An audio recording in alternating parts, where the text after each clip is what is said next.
मैं प्रोफेसर मारुती बुद्रुक पाटील, सिद्धेश्वर कनिष्ठ महाविद्यालय झरी बुजुर्ग, तालुका चाकूर, जिला लातूर, महाराष्ट्र। आज पढ़ेंगे हम संत श्रेष्ठ गुरु नानक जी की गुरुबाणी, यह कविता। गुरु नानक जी का हम पहला परिचय देखेंगे। गुरु नानक जी का जन्म 15 अप्रैल 1469 को रावी नदी के किनारे तलवंडी नामक ग्राम में हुआ।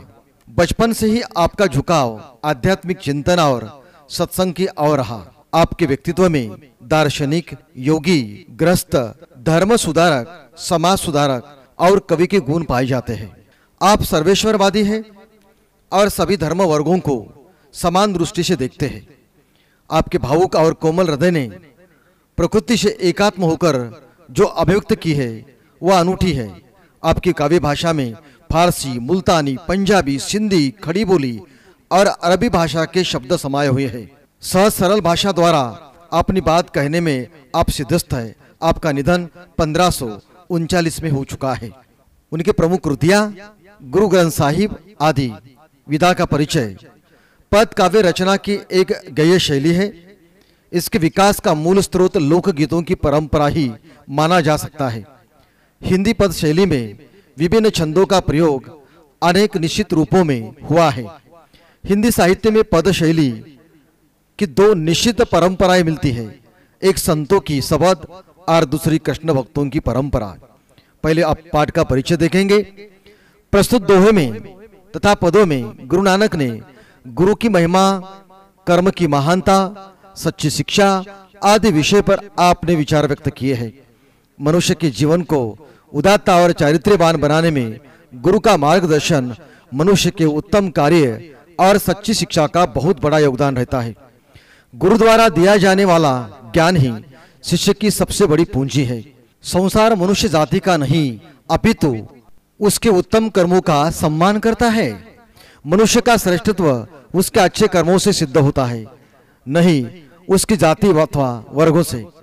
गुरु नानक ने कर्मकांड, बाह्य आडंबर का विरोध किया है। देखा जाता है कि सांसारिक बातों पर उन्होंने गौर करने का प्रयास किया। गुरुबाणी इस कविता में गुरु नानक जी ने गुरु निष्ठा और भक्ति भाव से ही मनुष्य कैसे श्रेष्ठ बनता है यह हमें समझाने का प्रयास किया है। जी हाँ छात्रों, इस कविता का थोड़ा सा सरल अर्थ देखेंगे कि कविता में इस पदों में क्या क्या कहा है। गुरु नानक जी कहते हैं कि गुरु के बिना मनुष्य को ज्ञान नहीं मिलता। मनुष्य के अंतःकरण में अनेक प्रकार के मनोविकार होते हैं, जिनके वशीभूत होने के कारण उसे वास्तविकता के दर्शन नहीं होते हैं। मनुष्य अहंकार में डूबा रहता है, गलत या सही उसका उसे कोई पता ही नहीं रहता।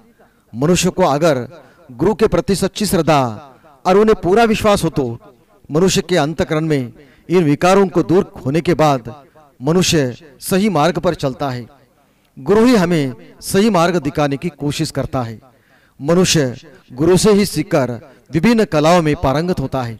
बड़े बड़े विद्वान, विचारक, राजनेता, समाजशास्त्री, वैज्ञानिक, अर्थशास्त्री अपने अपने गुरु के ज्ञान प्राप्त करने से ही महान हुए हैं। अच्छी शिक्षा देने वाला गुरु ही होता है। गुरु की महिमा अपरंपार है। यह सच्चाई कि गुरु के बिना ज्ञान कहीं भी नहीं मिलता। गुरु की कितनी महानता है यही इस पदों में गुरु नानक जी ने हमें बताने का प्रयास भी किया है। अक्सर देखा जाता है कि गुरु के बिना हमारा जीवन असफल है। तो चलिए गुरु नानक जी की ये सुंदर सी रचना पढ़कर उस कविता का अर्थ देखेंगे। नानक गुरु न चेतनी मनि आपने सुचेत, छूते तिल बुआड़ जो सुये अंदर खेत, खेते अंदर छुट्या कहो नानक सहु नाह, फली आही फुली आही बपुड़े भी तन विच स्वाह।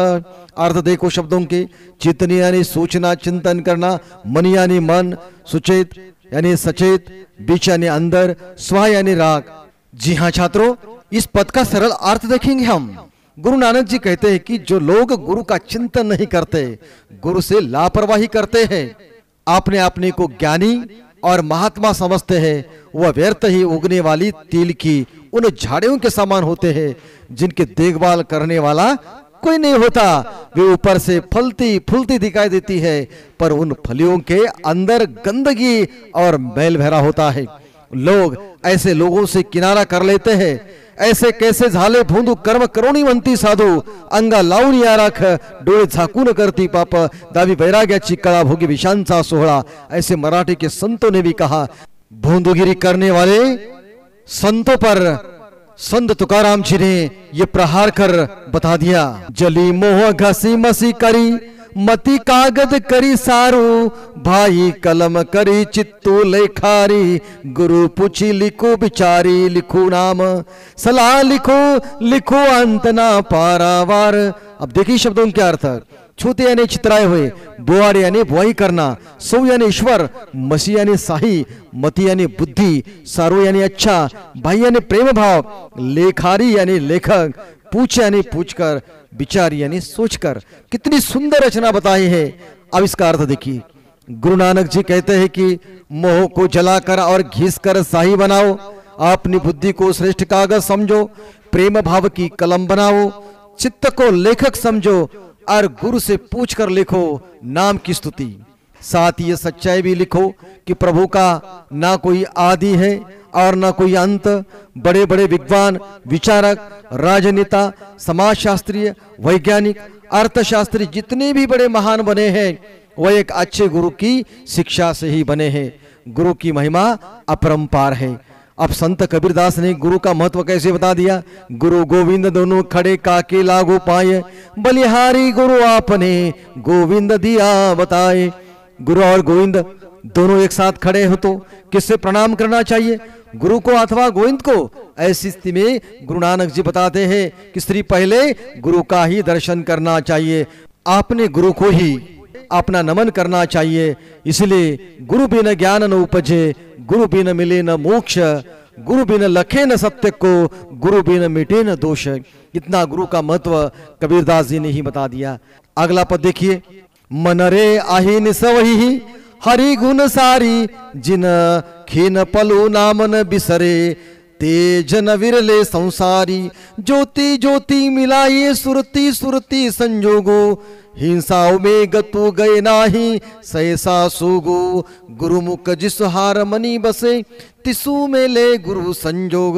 अब देखिए इस पद का अर्थ, शब्दों के अर्थ। अहिनिसी यानी दिन रात, सारी यानी स्मरण, जिनु यानी जिने, खिनु यानी पलुक्षण पल, हार यानी माला, मेल यानी मिले। देखिए अब इस पद का अर्थ गुरु नानक जी क्या बताना चाहते हैं। मन रे अहिन सबही हरि गुण सारी।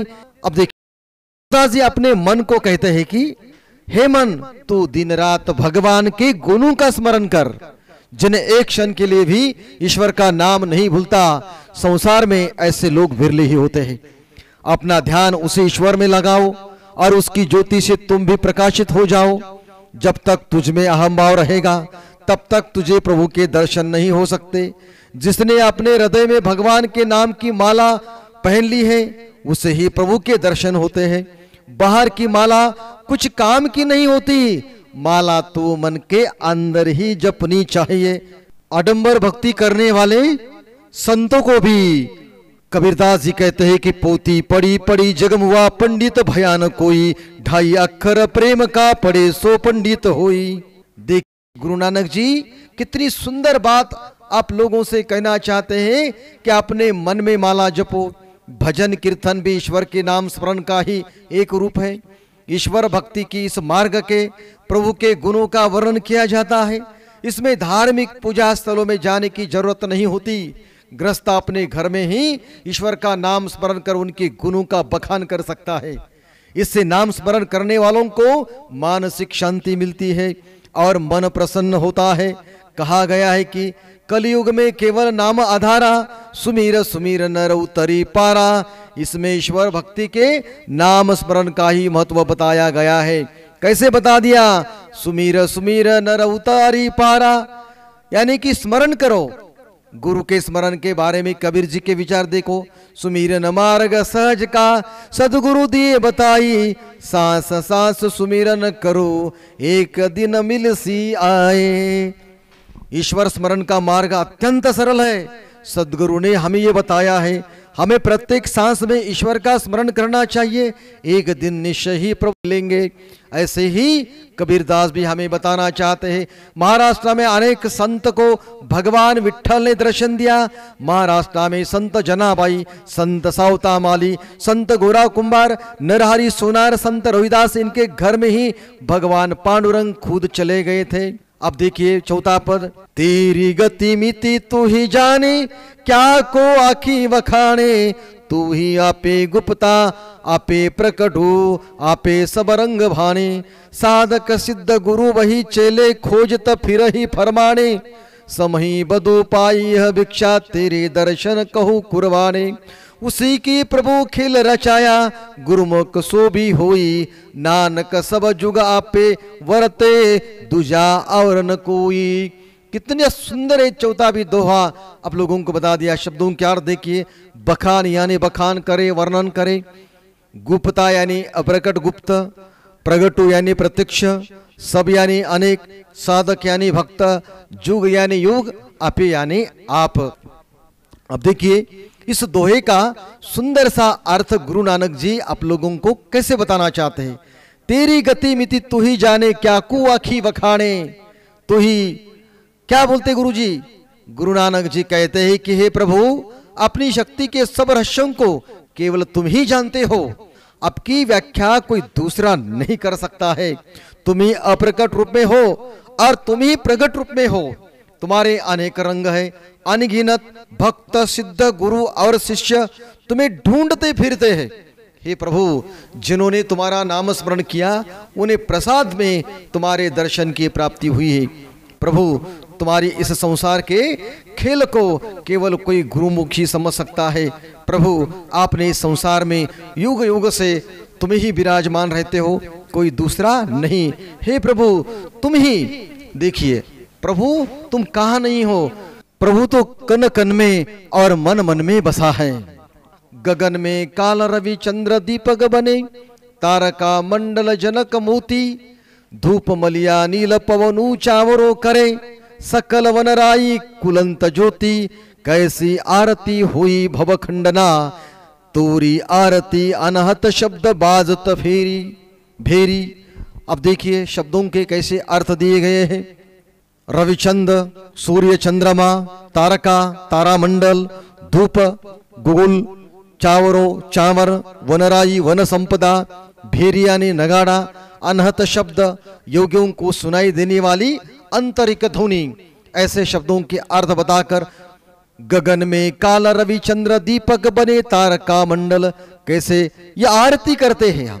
गुरु नानक जी कहते हैं कि प्रभु, संसार में दिन रात तुम्हारी ही आरती, महान आरती हो रही है। आकाश की थाल में सूर्य और चंद्रमा के दीपक चल रहे हैं, हजारों तारे सितारे मोती बने हैं, मलय की खुशबूदार हवा वाला धूप यानी कि गुगुल महक रहा है, वायु हवा से चावर कर रही है, जंगल की सभी वनस्पतियां फूल चढ़ा रही हैं, हृदय में अनाद नाद का वाद्य बज रहा है। मनुष्य इस महान आरती के होते हुए तेरी आरती का क्या महत्व है? मनुष्य को गुरु नानक जी कहते हैं, अरे तुम्हारी आरती का कोई महत्व नहीं है। अर्थात भगवान की आरती तो यहाँ पूरी सृष्टि करने लगी है। संत सर्वश्रेष्ठ कबीर जी भी कहते हैं, तीमो को कहा ढूंढे रे बंदे मैं तो तेरे पास में, ना तीर्थ ना मूर्त में ना एकांत निवास में, ना मंदिर में ना मस्जिद में ना काबे कैलाश में, ना में जप में ना तप में, ना में भरत उपास में, ना मैं क्रिया कर्म में, रहता नहीं जोग संन्यास में, ना ब्रह्मांड में आकाश में, ना प्रकृति प्रभार गुफा में, नहीं श्वासों की श्वास में, खोजी गई तुरंत मिल जाऊं एक पल की तलाश में, कहत कबीर सुन भय साधु मैं तो हुई विश्वास में। यानी कि प्रभु विश्वास में है। जल स्थल सब जहां देखोगे कन और मन में भगवान का वास करता है। तो मंदिर में, मस्जिद में, गुरुद्वारा, चर्च में जाने की तुम्हें ही जरूरत नहीं है, ऐसे कबीर जी भी कहते हैं। धन्यवाद छात्रों। असाच माझा आशीर्वाद राहील, यांच्या आयुष्यात भरभराटी हो, यांचं आयुष्य सुखा समाधानाचं जावं, हेच मी ईश्वरचरणी प्रार्थना करतो।